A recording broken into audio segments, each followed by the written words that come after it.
একটা কোট, একটা শেরওয়ানি, একটা হাতের মধ্যে হাত ঢুকাইয়া বাকিটা পিঠের উপরে যদি ফালায় রাখে কেউ, কোটটা গায়ে দিছে এ কথা কেউ বলবে? বলেন বলবে? মসজিদের বাইরে দাঁড়াইয়া জানলা দিয়ে কল্লাটা ঢুকাই দিল, বডিটা বাইরে, কেউ কি বলবে যে মসজিদের মধ্যে ঢুকছে?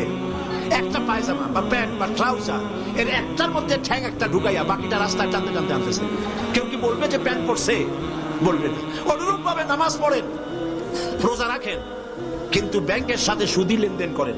নামাজ পড়েন, রোজা রাখেন, কিন্তু ব্যবসায় ওজনে কম দেন, খাদ্যে ভেজাল দেন। নামাজ পড়েন, রোজা করেন, গভর্নমেন্টকে ইনকাম ট্যাক্স ফাঁকি দেন। নামাজ পড়েন, রোজা রাখেন, হজ করেন, যাকাত দেন, বউকে পর্দায় রাখেন না। নামাজ রোজা করেন, আবার আরেক দিকে মদ, জুয়া ইত্যাদি সাথে নিত্য সঙ্গী। এই যদি হয় অবস্থা, ইসলামের মধ্যে পরিপূর্ণ দাখিল হওয়া হয় নাই বলেই আল্লাহ পাক বলেছেন, কালেমা যখন পড়েছ পরিপূর্ণরূপে ইসলামের মধ্যে দাখিল হয়ে যাও। আল্লাহ পাক আমাদেরকে ইসলামের মধ্যে পরিপূর্ণ দাখিল হওয়ার তৌফিক দান করুন বলি আমিন।